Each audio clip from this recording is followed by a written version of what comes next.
Golden State Media Concepts Sci-Fi Podcast. Together we dive into the world of sci-fi and science fiction. From episodes of Star Trek, Star Wars, to The Walking Dead, Resident Evil, all the hot new science fiction movies from the backdoors of Marvel or DC. The Golden State Media Concepts Sci-Fi Podcast. You'll never look at science fiction the same way again.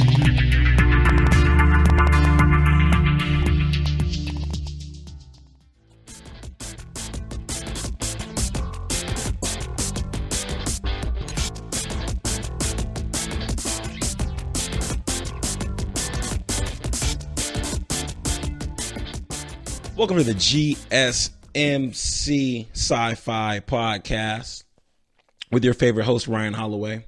Brought to you on and presented by the GSMC Podcast Network to fulfill all of your podcasting needs. Check this out. Did you guys know? So there's been a lot of Marvel stuff going on, as we know. There's a bunch of Marvel happening and all over the place. We had Thor Ragnarok, Guardians of the Galaxy Part 2. We had Black Panther. We had Avengers set it off and murder half the cast. It was great. It was something else. But with all that going on, it made me wonder, like, where is DC in all this? Like, what's happening? So what I wanted to do was I kind of just wanted to know what was happening with DC. Because since Christopher Nolan and Christian Bale retired from Batman, it's just been all downhill. It's just, well, actually Wonder Woman was pretty good, but it's just been all downhill. Actually, one movie I really liked that I thought was outstanding was Suicide Squad. I felt like Suicide Squad was really good. For some reason, Suicide Squad was a whole lot better than Justice League, which is weird because there was already a Wonder Woman movie. Then they made this weird Batman vs. Superman movie for no reason. And then prior to that, there was a Superman movie.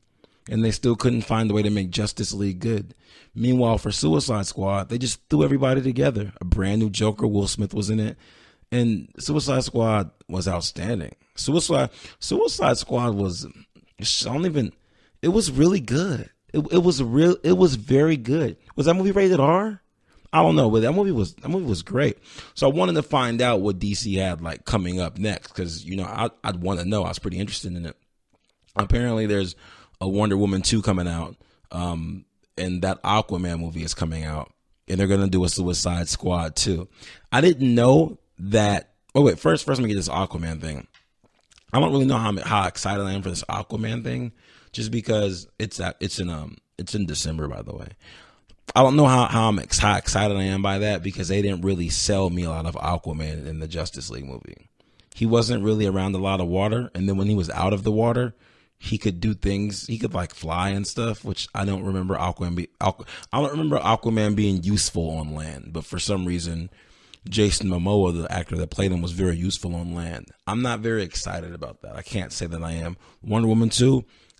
Gal Gadot does a good job playing that character. I feel like I'll go see it. It's written well. Suicide Squad, a movie that's on to be announced mode. They're not telling me anything about it. It's just existing, and there's no actual date for it. It's just TBA. So I opened the article thinking I was going to get a whole bunch of information for you, and then turns out DC doesn't even know what DC is doing. I buried the lead on this whole story, though. I buried the whole lead because there's some Batman drama going on. It seems like I'm not going to sit here and pretend that the whole Batman saga has just been really easy, for anyone. I'm not going to pretend that there wasn't a Michael Keaton and the Val Kilmer and the George Clooney and a Christian Bale. And I know there's another Batman somewhere that I'm missing in there. I know there's another one, but I'm not going to pretend there weren't all those guys before they got it worked out. But they signed up for Ben Affleck, and everyone gave Ben Affleck a hard time about being Batman. Nobody wanted Ben Affleck to be Batman except for the studios. For some reason, they thought they could sell Ben Affleck as Batman.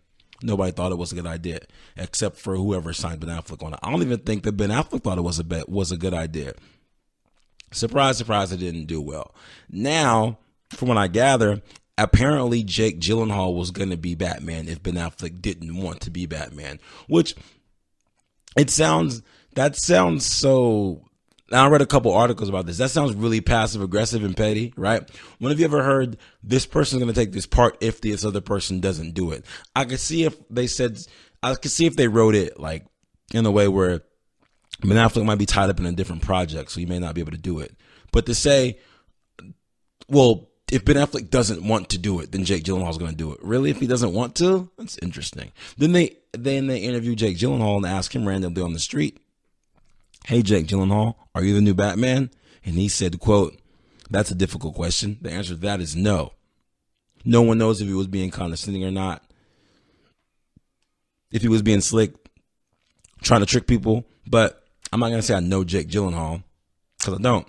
But I know him enough by his characters that he plays that I feel like if he wanted to do something, it'd be done. He doesn't seem like the type to shy away from doing a part or like hide about it. It seems like he would give you that'd be interesting, or we'll see what's going to happen. But for him to give you a flat out no, I don't really think he'd lie to the people. I'm not sure about it.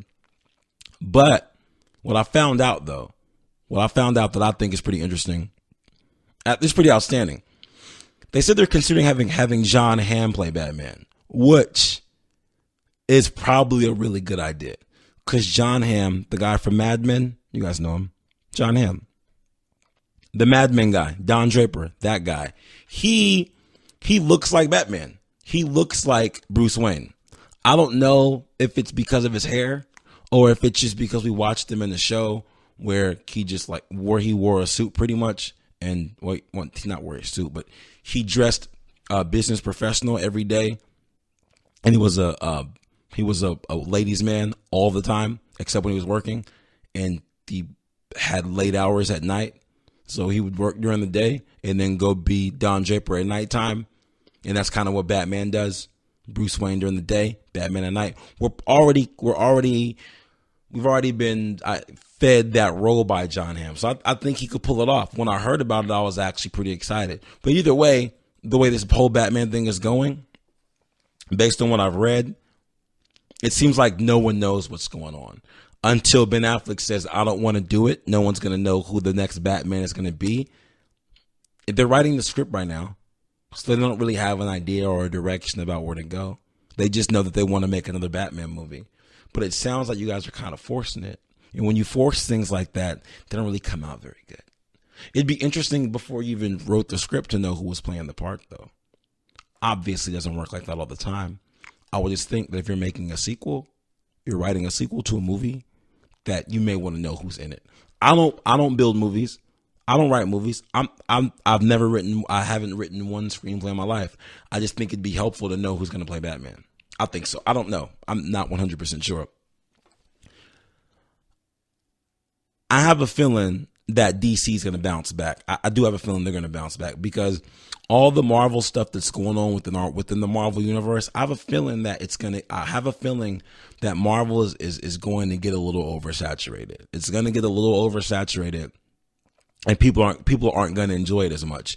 That's a heavy prediction. I don't mean to be pessimistic about it, but once you get a lot of something all the time, the value of it starts to go down. When it gets to a point where they're giving us a Marvel movie every month, you know what? It's gonna take a while. Because I really thought about if they were dropping a Marvel movie every month, would I love life? And I think I probably would. However, they're not all gonna be good. I don't know if any of you guys saw Deadpool yet or got around to ever seeing it after my review that I gave it, but it wasn't outstanding. So when it gets to a point where you're dropping so many of those, where technically they are, because I feel like I saw Guardians of the Galaxy, Thor Ragnarok, Avengers, Black Panther, and Deadpool all in 6 months. So that seems like it's a movie a month. It seems like it could be a movie a month, possibly. You start getting oversaturated, people start to get tired of it. So it could be that too. But DC's going to bounce back because I believe in them. Because I was never even DC Marvel guy. I just go to see the movies and have a good time. I was never that way until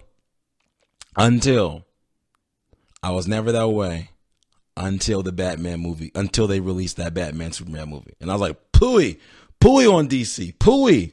That's when I was genuinely offended. I had to pick a side at that point. I feel like if I didn't pick a side, Wolverine or the ghost of Wolverine would have came to my house and be like, hey man, you got to pick a side. I'm going to take a quick commercial break. When I get back, I'm going to tell you guys about Alien Covenant, because I saw it the other day and I had no idea how good it was. But for those of you that haven't seen it, I just need you to know some stuff about this movie. It came out a minute ago, but it's one of those good sci-fi. You know what? I'm going to go on the commercial break. I'll tell you about it when I get back. Check out the show built around the women of MMA. From the UFC to the extreme cage fighting, we got the fights covered. Listen. It's the Golden State Media Concepts Women's MMA Podcast. The latest news of upcoming fights, discussions of previous matches. Join us as we talk to and about the biggest names in women's mixed martial arts, past, present, and future. When it's the women's fight game, you know where to listen to. The Golden State Media Concepts Women's MMA Podcast.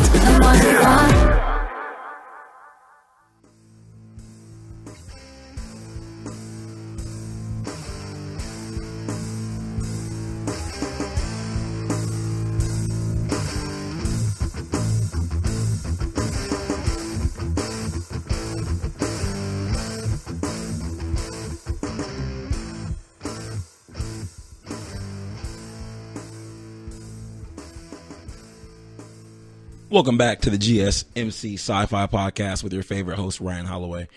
I was going to talk to you guys about Spider-Man Homecoming 2, but it doesn't come out till May 2019. Now, I know that I'm not even going to say I know that I've talked about stuff that far away, because I haven't. I haven't ever talked about anything that far away. I talked about how Thor, Chris Hemsworth, said that the next Avengers movie is going to blow your mind, but I wasn't going to go into it. It's a whole year from now. Who knows what could happen? We may not even be going to the movies anymore. But I'll tell you one thing I saw. I did see Alien Covenant.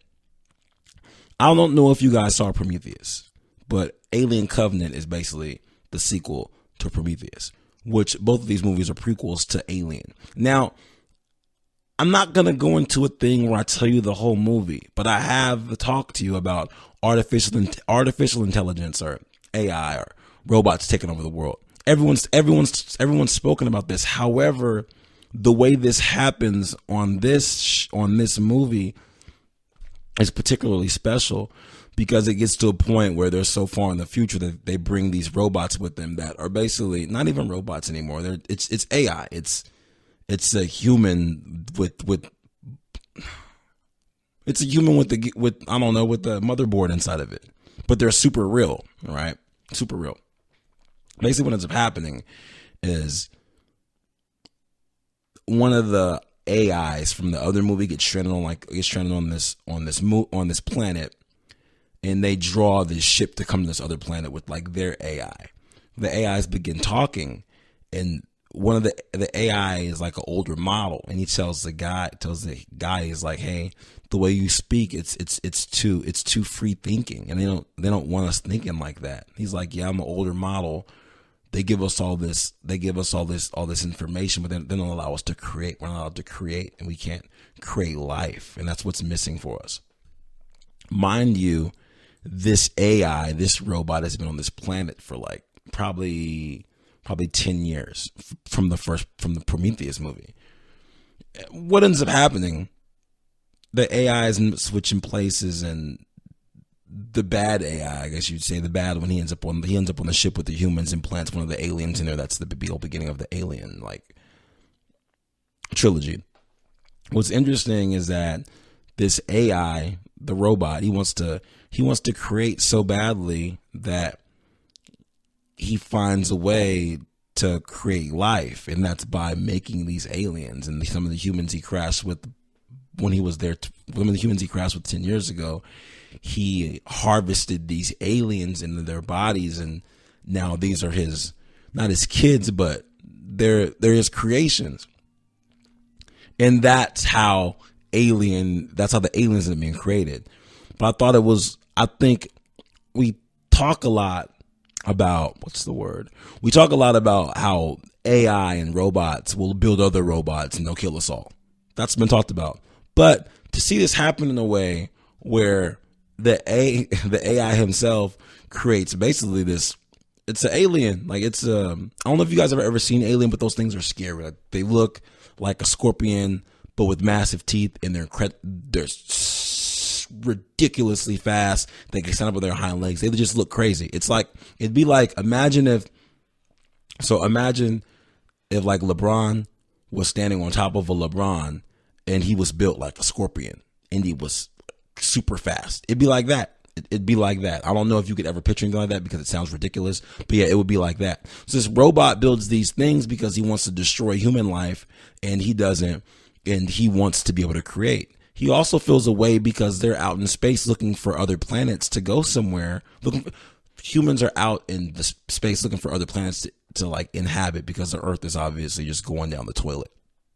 And the AI says, why should these humans be allowed to create more if they're a dying species and everywhere they go, they cause chaos, and I'm not allowed to create, and I'm just here to be their slave, basically. So what he does, he creates these aliens to destroy the humans. And it's a brilliant concept to me, because when I used to watch Alien when I was younger, I'm like, why are these aliens so terrible? Like, why are they doing this? Is what aliens would do if they met us. Would they just tear us to pieces? Probably.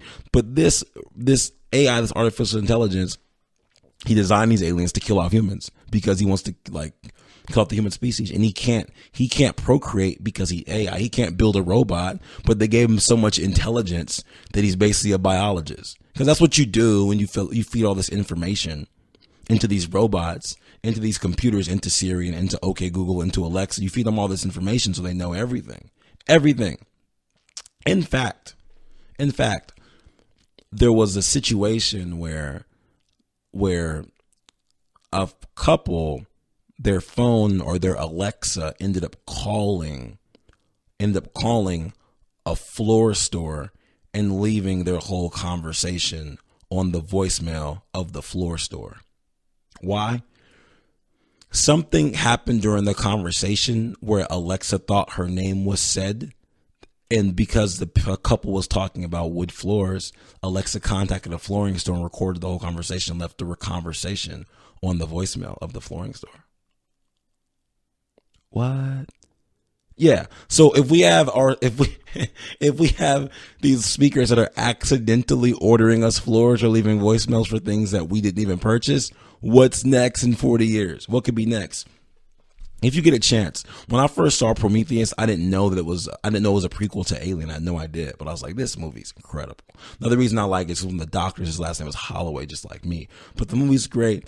The CGI is outstanding. It's got a good length to it. It's got a really good length to it. It's a good length. And the storyline's great. And then if you watch Covenant right after, it'd be a great back-to-back night for you. That is my sci-fi movie recommendation of the week. You have to watch that movie. I'm not into a lot of space stuff, but those origin stories, and when they've got kind of a what's the word? Not the threat of humanity, but both sides of threat of humanity. So it's not one-sided where it's aliens are trying to kill the humans and they're evil. Oh, we have to fight the aliens. I'm biased. Or we're aliens and we're being slaughtered and you have to feel bad for us. No. Not like that at all. Not like that at all. It makes you think about sides, because humans, the earth is dying. So we're trying to go somewhere else, and we're going to another planet because we've destroyed this earth. And then a robot who has to just hang around with these humans that isn't allowed to do actual things because he's a robot. And you can see humans having a good time and he doesn't really exist. So as a person, he has no rights and things like that. Because if you have a dishwasher and it looks like a dishwasher, then it's a dishwasher. But if you put those same dishwasher bones or dishwasher programs into a robot that's shaped like a human, then suddenly we face humanity because it looks like us, but it's still a dishwasher, right? So I'm going to take a quick commercial break. I'm going to let all that just simmer in your brain. I'm going to let all of that just simmer. Then when I get back, I'm going to tell you guys about... Be right back. This is your ultimate stop for everything sports. The Golden State Media Concepts Sports Podcast. Should I say more? From the NFL, MLB, the NBA to MMA, it's all in here. The Golden State Media Concepts Sports Podcast. Listen now.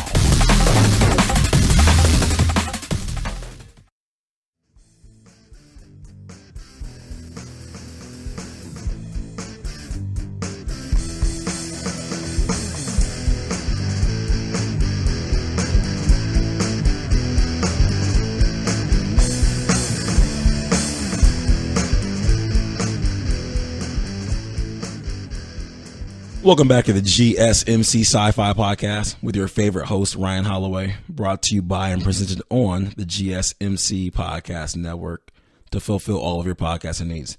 So as promised, per usual, you know, I like to give you guys a little bit of Black Mirror. If you haven't started watching Black Mirror, I definitely recommend you do. It is, I don't want to say post-apocalyptic because that sounds like Book of Eli, but I forget what the word is for super future. But that post, what's the word? It's not post-apocalyptic. It's going to come to me later. But it's our world in the future. They don't really give you a lot of years in the show, which is cool because when you do things like that, it makes it kind of timeless. Basically, I mean, I was just talking about AI and artificial intelligence and so on. There's an episode where this individual post-dystopian, that's the word, dystopian. So it's not really dystopian because dystopian is more like when things are pretty bad in the future. Like, well, not bad, but just, I digress. Anyway, I was talking about AI with you guys earlier, and this show, these two people are married, they're engaged. And the fiance, the male, he dies before they can even get married. And she's really broken up about it. She's really just distraught, as you could imagine. One of her friends makes a suggestion and says, you can get like all of his, you can still speak to him if you wanted to. And they're like, she's like, what? And she's like, yeah, there's a program where you basically take someone's Facebook. It's not a Facebook at that time. You take their Facebook, you take all their videos, everything that you have of this person, which when we get to a point we upload a lot of our life, all that stuff is available. So she sends the program all the videos, all the pictures, the guy's memory basically, right? And they end up they can speak on the phone. And one day he calls and she's like, wait, what is happening? And because there's all these recordings of his voice and everything, and there's all these memories, she's speaking to him. Because every word you've ever said or that's inside of your vocabulary has been recorded somewhere at this point. At this point in your life, if you spend enough time on social media, or if you record anything, or if you're on a podcast once a week, everything you've ever said or could possibly be in your vocabulary would be in this artificial synthetic version of yourself. She's on the phone with the artificial intelligence. She's having a good time. The artificial intelligence says, hey, there's a next step to this. If you're interested, there's a next step. And she's like, what's that? And they don't show the conversation, but eventually she gets this box. And she gets the box, and this company sends her this box, and it already has the memories and things inside of it. She puts the box inside the water, inside of her bathtub, and the box turns into the guy. It turns into the guy with the hair, the skin, everything.